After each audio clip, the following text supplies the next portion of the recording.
There's a beautiful saying from Umar ibn al-Khattab, and he mentioned in one speech he gave to some people, okay, he said, "O my people, Islam is a mighty fortress and a sturdy gate. The fortress of Islam is justice and its gate is truth. If you destroy the fortress and demolish the gate, you will undermine the defenses of the religion." And he went on to say, Islam will remain strong so long as the sultan or the authority is strong. And he says the strength of the sultan or the authority, the ruler, it doesn't come from flogging or from the whip, nor from killing with the sword, but from ruling with justice and holding fast to truth.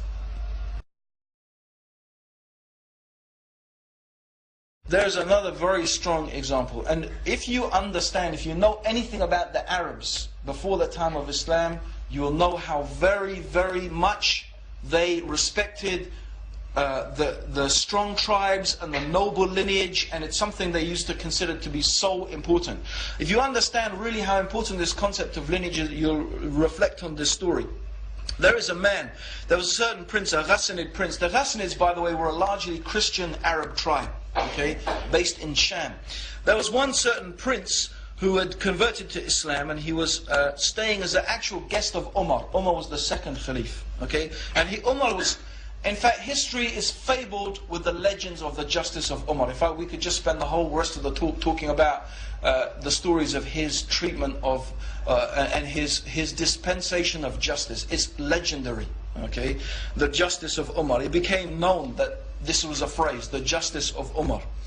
In fact, even when the Muslim armies were fighting in Syria and the area now that's known as Jordan and Syria and Palestine and that sort of area, in fact, Christians were writing to Umar. They were writing to him, asking him to come and liberate them from the rule of the Byzantines. And in the letter they would say, well, one letter reads that even though they are our brothers in faith, meaning even though the Byzantines are Christians like us, they treat us unjustly, whereas we know that you will treat us justly. So they were inviting the Muslims to come and rid them of the tyranny of the Byzantines. This is how the justice of Umar was known. So there's one man, this Jabala, who is from this noble tribe, this noble man from this noble tribe. He was making pilgrimage. He was making actually the small pilgrimage. And one poor Arab man trod on his cloak and pulled his cloak down. So this man, he hit this poor Arab, smashed him in the nose, right, and sort of pushed him away. And when that happened, this Arab went to Umar. He went to complain to Umar. Again, this is the caliph of the Muslims, and this poor guy is just going up and complaining to him. That's just another thing. I mean, you know, you got this poor guy just going up to Umar, who's the caliph of all the Muslims, and complaining.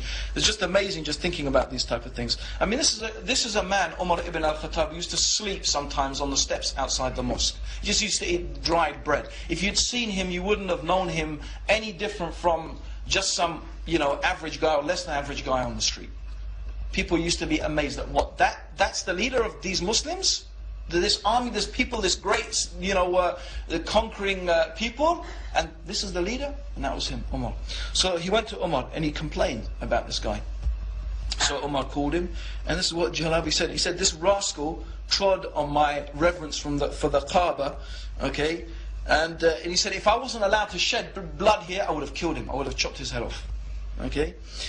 And so Umar said to him, you know, he asked this man, did you tread on his scarf? Did you do this on purpose? Did you aggravate him purposefully? And the man said, no, I was very crowded, as the Kaaba's crowded, and I trod in his cloak by mistake. So Umar said to the man, Jalaba, do you agree that this was not intentional? He said, I don't care whether it was intentional or not.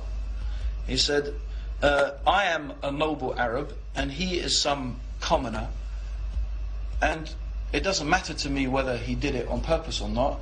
He dishonored my position.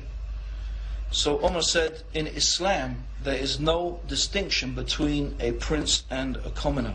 You could not take the law into your own hands merely on the grounds that you are a prince and he is a commoner. So Jalaba got very upset about that. He said, I thought that Islam would add to my dignity and prestige, and here Islam is becoming an instrument for my humiliation.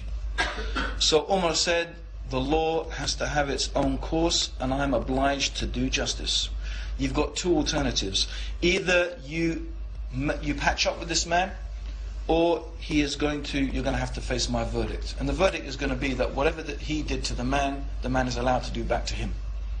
Okay, so if he's punched the man in the nose, this man is going to be able to punch him back in the nose. Okay, it's justice, right?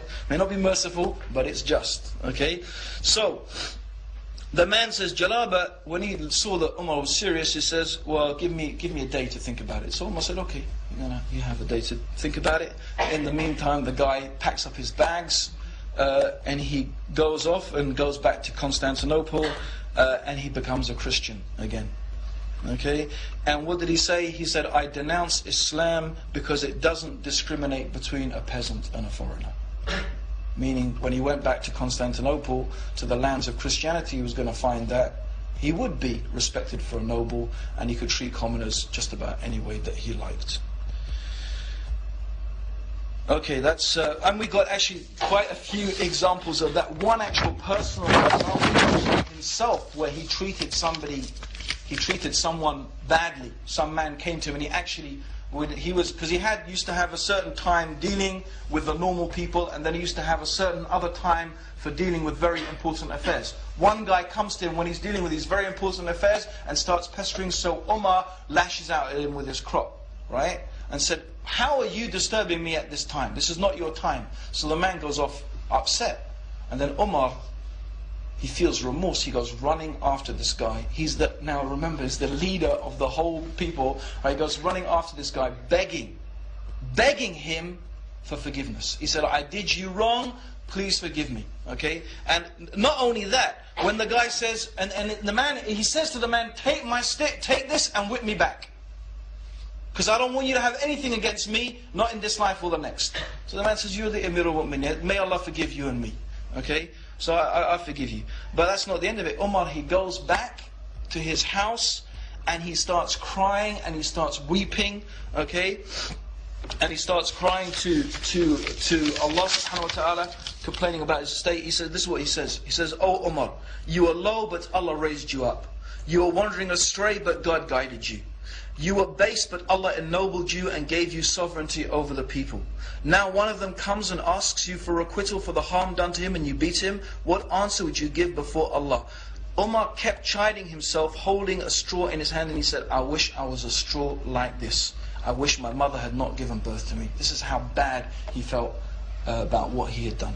So certainly we can look from those type of things. And we could mention many, many more incidents that Islam is teaching, Islam is enjoining upon the people justice.